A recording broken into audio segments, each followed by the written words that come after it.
Very good morning dear student. BSc first year में आज का हमारा टॉपिक है डाइन्स के बारे में।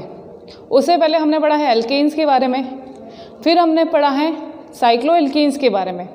आज नया टॉपिक है इसका डाइन्स के बारे में कि डाइन्स क्या होते हैं। देखो नाम से स्पष्ट है, डाइन नाम क्या है इसका, डाइन्स। डाई का मतलब होता है टू और इन का मतलब होता है डबल बॉन्ड वाले कंपाउंड जिसके अंदर द्विबंध पाए जाते हैं। तो ऐसे हाइड्रोकार्बन, हम क्या पढ़ रहे हैं, हाइड्रोकार्बन ही पढ़ रहे हैं। तो ऐसे हाइड्रोकार्बन जिसके अंदर दो डबल बॉन्ड पाए जाते हैं उसे हम कहते हैं डाइन्स। या हम ऐसे कह सकते हैं ऐसे हाइड्रोकार्बन जिसके अंदर असंतृप्तता पाई जाती है वो किसके अंदर आएंगे, वो भी डाइन्स के अंतर्गत आते हैं। वो डाइन्स भी हो सकते हैं, ट्राइन्स भी हो सकते हैं, एल्किन एल्काइन भी हो सकते हैं, लेकिन होते कैसे, असंतृप्त होते हैं। तो ये डाइन जो है वो हम पढ़ते हैं एल्कीन्स के अंदर। एल्कीन अगर संतृप्त हो, सैचुरेटेड हो, केवल सिंगल बॉन्ड ही पाए जाते हैं, तब ऐसे हाइड्रोकार्बन को हम एल्केन कहते हैं। और ऐसे हाइड्रोकार्बन जो असंतृप्त होते हैं जिसके अंदर डबल बॉन्ड पाए जाते हैं उसे हम कहते हैं एल्कीन। और एल्कीन का ही रूप है डाइन जिसके अंदर दो डबल बॉन्ड पाए जाते हैं। हम इसे ऐसे लिख सकते हैं जैसे कि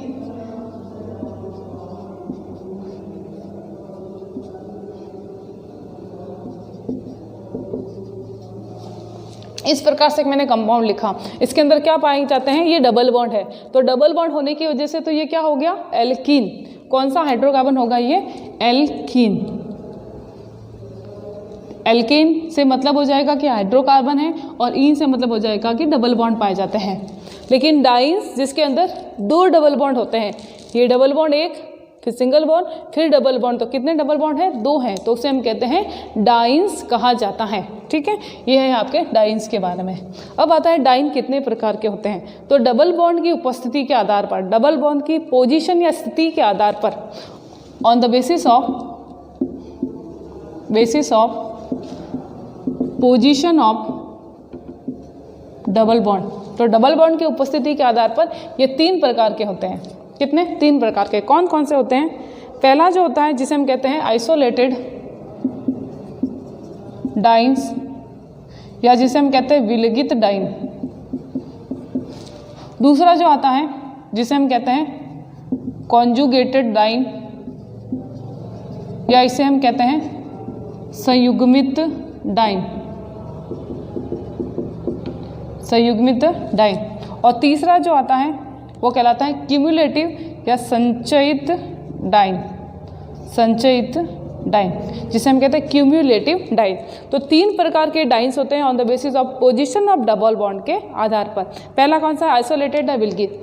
ये ऐसे डाइन्स होंगे जिसके अंदर इनके डबल बॉन्ड, जिसके अंतर्गत इनके डबल बॉन्ड एक या एक से अधिक सिंगल बंध के द्वारा पृथक रहते हैं। कितने, जिसके अंदर डबल बॉन्ड एक या एक से अधिक सिंगल बॉन्ड या एकल बंध द्वारा पृथक रहते हैं। इसका सीधा मतलब ये है कि डबल बॉन्ड होंगे और उनके बीच में दो या दो से क्या होंगे, अधिक सिंगल बॉन्ड होंगे। जैसे देखो डबल बॉन्ड, सिंगल बॉन्ड पहला, सिंगल बॉन्ड दूसरा, उसके बाद डबल बॉन्ड आ रहा है। तो एक या एक से अधिक कह सकते हैं, कितने हो गए, दो हो गए या तीन हो गए या चार हो गए, इतने सिंगल बॉन्ड बीच में होंगे, फिर डबल बॉन्ड सेपरेट होंगे। तो एक दूसरे से क्या है, ये आइसोलेटेड है, विलगित है, उसे हम कहते हैं आइसोलेटेड डाइन्स कहा जाता है। दूसरा टाइप का इंपॉर्टेंट है जो हमारे टॉपिक में है, कॉन्जुगेटेड डाइन। ऐसे डाइन जिसके अंतर्गत उसके डबल बॉन्ड एक दूसरे से सिंगल बॉन्ड के द्वारा पृथक रहते हैं।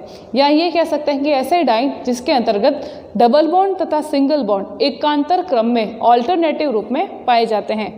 Example CH2 double bond, single bond, double bond, उसके बाद में खत्म। ठीक है, तो इस प्रकार से देखो double bond, single bond, double bond कैसे है, ऑल्टरनेट है, एक के बाद एक डबल, फिर सिंगल, फिर डबल, फिर आएगा सिंगल, आएगा दो।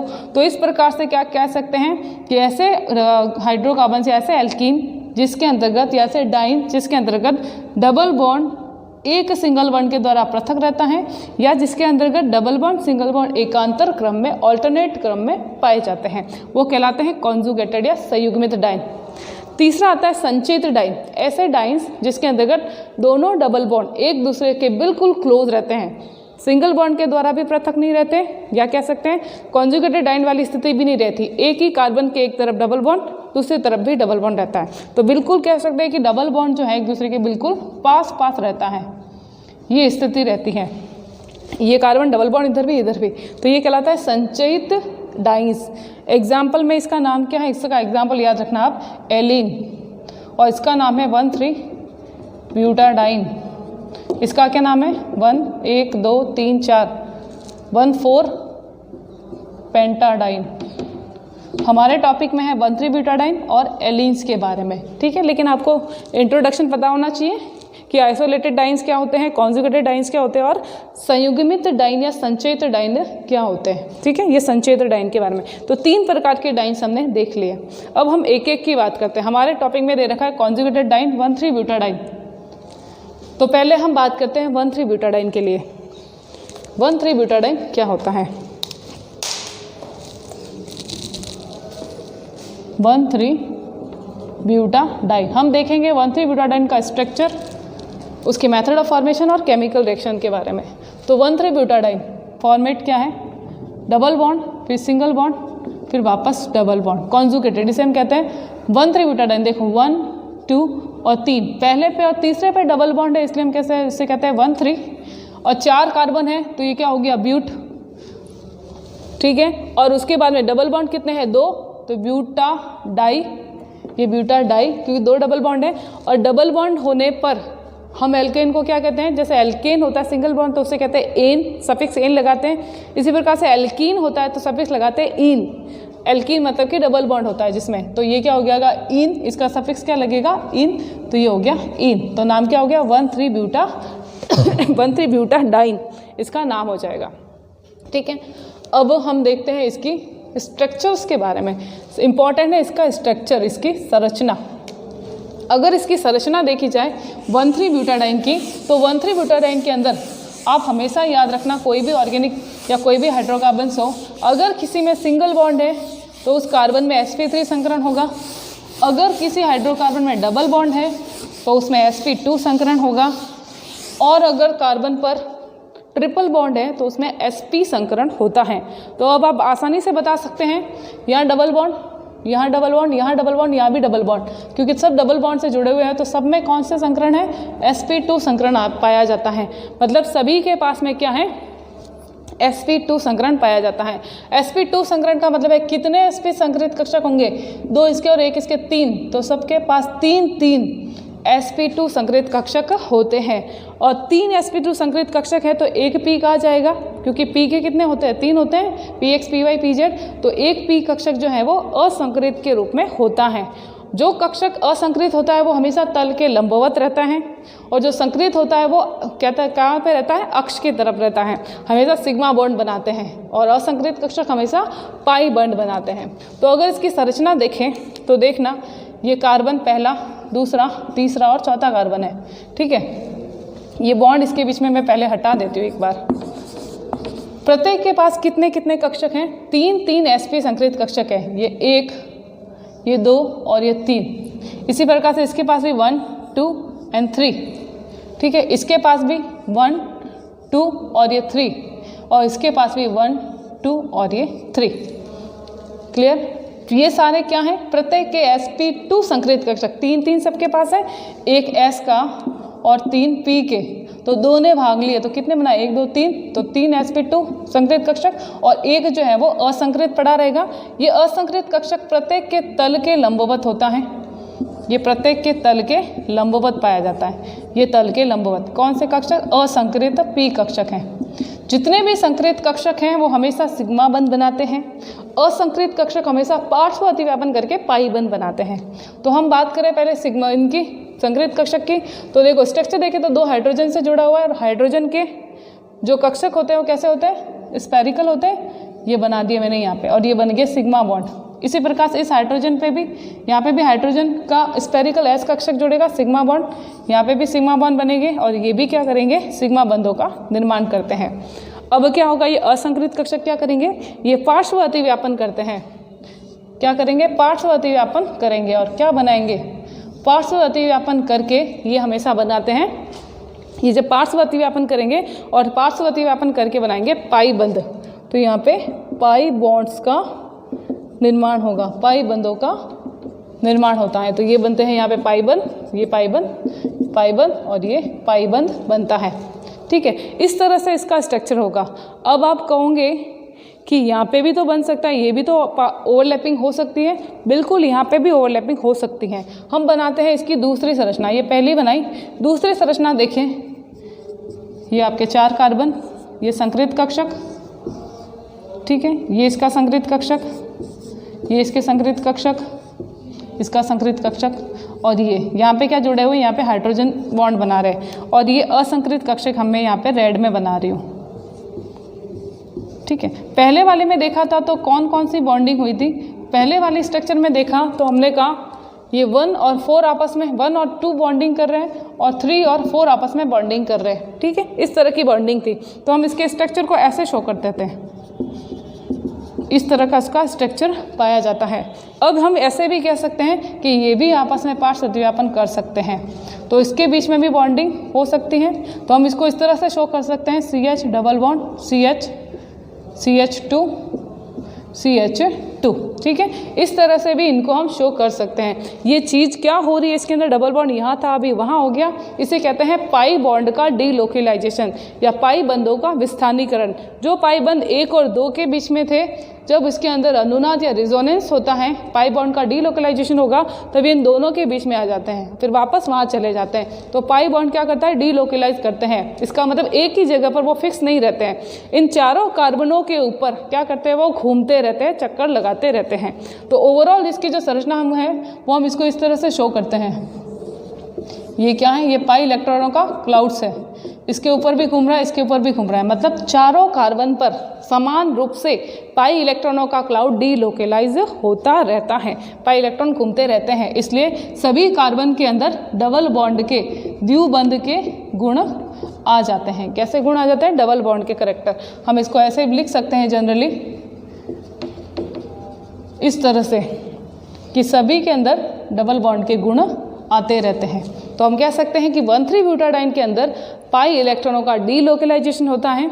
1,3-ब्यूटाडाइन के अंदर पाए जाने वाले पाई इलेक्ट्रॉन स्थानीकृत नहीं होते हैं, विस्थानीकृत होते हैं।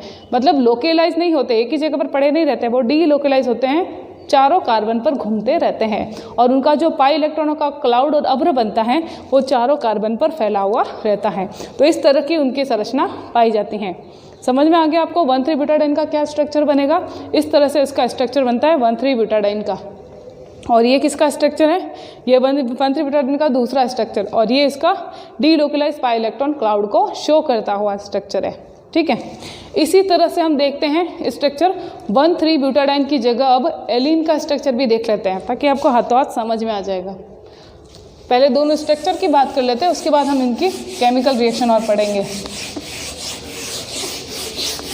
जैसे अगला स्ट्रक्चर आप देखना एलिन का। एलिन क्या है, संचयित डाइन या कम्युलेटिव डाइन्स होती हैं एलिन। और एलिन का फॉर्मूला क्या है, एलिन का स्ट्रक्चर इस तरह से होता है, CH2 फिर double bond carbon, double bond carbon.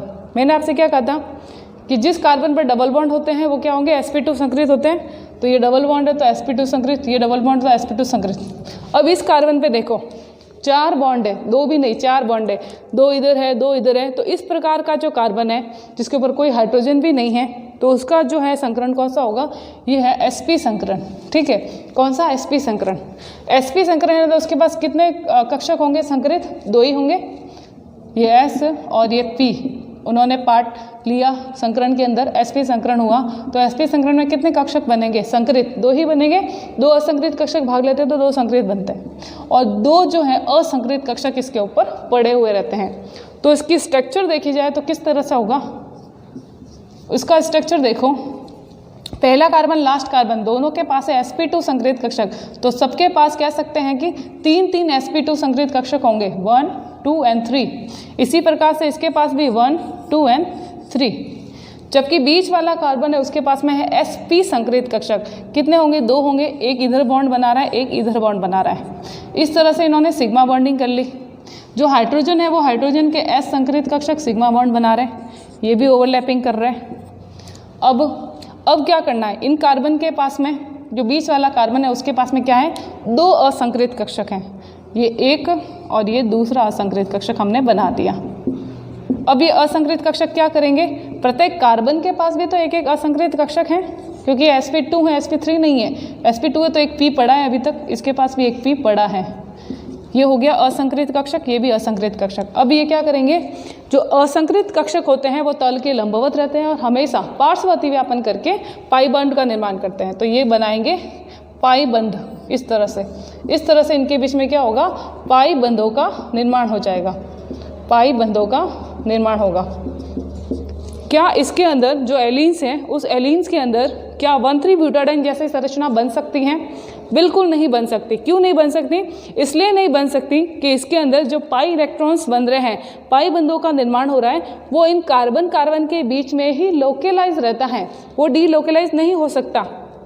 जबकि उसके अंदर क्या था, बीच में गैप था, सिंगल बॉन्ड के द्वारा वो क्या था, फ्री था। डबल बॉन्ड था, फिर सिंगल बॉन्ड था, फिर डबल बॉन्ड था, तो सिंगल बॉन्ड के द्वारा सेपरेट था, इसलिए डबल बॉन्ड का लोकेलाइजेशन डीलोकेलाइजेशन हो रहा था। जबकि एलिन्स के अंदर डबल बॉन्ड, इधर भी डबल बॉन्ड, बीच में सिंगल बॉन्ड के द्वारा उसका सेपरेशन या पृथक्करण नहीं है। अतः इसके जो पाई इलेक्ट्रॉन्स होंगे, पाई इलेक्ट्रॉन के क्लाउड्स हैं, वो डीलोकेलाइज में भाग नहीं लेंगे। इट्स मीन वो कैसे होंगे, लोकेलाइज होंगे। अभी जहाँ दिख रहे हैं वहीं पे पड़े रहेंगे। संरचना भी ऐसे ही होती है इसकी, CH2 डबल बॉन्ड CH2, ठीक है। तो ये डबल बॉन्ड जो है वो इधर ही पड़े रहेंगे। अब जाएंगे तो जाएंगे कहाँ, क्योंकि सिंगल बॉन्ड के द्वारा सेपरेशन नहीं होता है। तो कह सकते हैं कि एलीन के पाई इलेक्ट्रॉन क्लाउड्स कैसा होता है, लोकेलाइज होता है, स्थानीकृत होता है। जबकि 1,3-ब्यूटाडाइन के अंदर पाई इलेक्ट्रॉन क्लाउड कैसा होता है, डीलोकेलाइज होता है, या कह सकते हैं विस्थानीकृत होता है। तो ये संरचना होती है एलीन्स की और ये है 1,3-ब्यूटाडाइन की। दोनों में फ़र्क समझ में आ गया। जो एलीन होगा उसके अंदर पाई इलेक्ट्रॉनों का क्लाउड स्थानीकृत लोकेलाइज होता है, तथा 1,3-ब्यूटाडाइन के अंदर जो पाई इलेक्ट्रॉनों का क्लाउड है वो डीलोकेलाइज होता है। इट्स मीन उसके अंदर डीलोकेलाइजेशन पाया जाएगा। पाई इलेक्ट्रॉनों का क्लाउड चारों कार्बन पर समान रूप से फैला हुआ रहता है, जबकि इसके अंदर जो पाई इलेक्ट्रॉनों का क्लाउड है वो इन तीनों कार्बन पर समान रूप से फैला हुआ रहता है, लेकिन स्थानीकृत रहता है, वहीं पे पड़ा रहता है, वापस डीलोकेलाइजेशन में भाग नहीं लेता है। तो ये है एलीन की संरचना और ये थी 1,3-ब्यूटाडाइन का स्ट्रक्चर। क्लियर? अब इसके रिलेटेड जो भी आपके मेथड ऑफ फॉर्मेशन होगी और केमिकल रिएक्शन होगी वो अपन अगली क्लास में पढ़ेंगे। आज के लिए इतना ही है। Thank you.